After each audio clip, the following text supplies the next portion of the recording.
বিষধর সাপ হিসেবে পৃথিবীতে রাসেল ভাইপারের অবস্থান ৫ নম্বরে, কিন্তু হিংস্রতা আর আক্রমণের দিক থেকে তার অবস্থান প্রথমে। রাসেলস ভাইপারের বিষ দাঁত পৃথিবীতে দ্বিতীয় সবচেয়ে বৃহৎ দাঁত। বিষ দাঁতের দৈর্ঘ্য প্রায় ১৫ থেকে ১৬ মিলিমিটার পর্যন্ত হয়ে থাকে।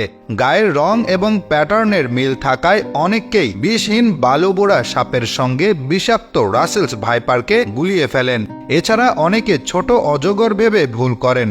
সাধারণত সব সাপ মানুষকে এড়িয়ে চলার চেষ্টা করে, কিন্তু রাসেলস ভাইপার সাপের স্বভাব ঠিক উল্টো। এরা সচরাচর পালিয়ে যায় না, নিজেদের বিপন্ন মনে করলে আক্রমণ করে বসে।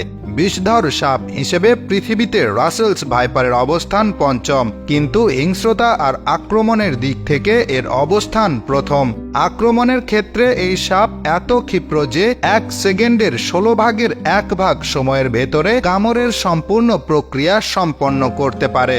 এরা প্রচণ্ড জোরে হিংসি শব্দ করতে পারে। অন্যান্য সাপ মানুষ দেখে দূরে সরে থাকলেও রাসেলস ভাইপার সাপ উল্টো অতর্কিত এসে মানুষকে আক্রমণ করে। সাধারণত দিনের বেলা এ সাপ বেশি সক্রিয় আচরণ করে। রাসেলস ভাইপার সাপ ঘন জঙ্গল এড়িয়ে চলে এবং ঘাসে ভর্তি খোলা মাঠ ঝোপঝাড়ে আস্তানা গাড়ে।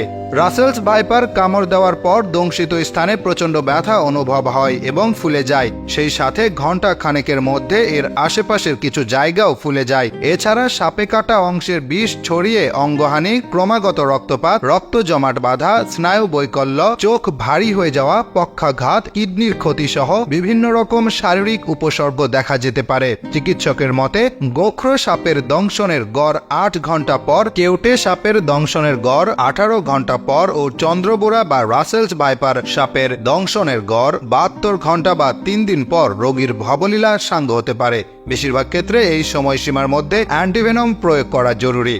সাপের কামড় বা দংশনের পরে দ্রুত অ্যান্টিভেনম ইনজেকশন দিলে অ্যান্টিভেনমের অ্যান্টিবডিগুলো বিষকে নিষ্ক্রিয় করে, যার ফলে আক্রান্ত ব্যক্তির জীবন বা অঙ্গ প্রত্যঙ্গ বেঁচে যায়।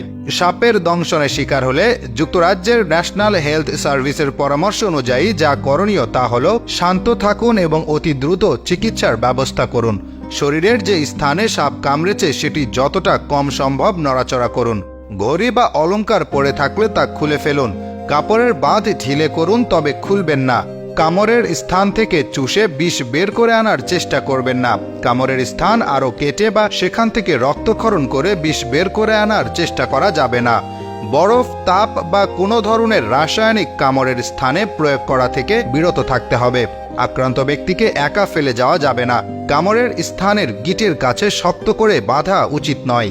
এর ফলে বিষ ছড়ানো বন্ধ হবে না এবং আক্রান্ত ব্যক্তি পঙ্গু হতে পারেন। সাপে কামড়ালে আতঙ্কিত না হয়ে শান্ত থাকতে হবে।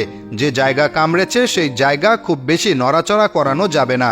সাপে কামড়ানোর পর প্রথম ১০০ মিনিট খুব গুরুত্বপূর্ণ। ওই সময়ের মধ্যে সঠিক চিকিৎসা দেওয়া গেলে রোগী সুস্থ হয়ে উঠতে পারেন। যেহেতু রাসেলস ভাইপার সাপের কামড়ে রোগীর কিডনি ক্ষতিগ্রস্ত হতে পারে, তাই রোগীকে এমন হাসপাতালে নিয়ে যাওয়া উচিত যেখানে ডায়ালাইসিসের সুব্যবস্থা রয়েছে। বিষধর সাপ ধরা থেকেও বিরত থাকা উচিত, এমনকি মৃত সাপও সাবধানতার সাথে ধরা উচিত, কারণ সদ্য মৃত সাপের স্নায়ু মারা যাওয়ার কিছুক্ষণ পরও সতেজ থাকতে পারে এবং তখন তা দংশন করতে পারে।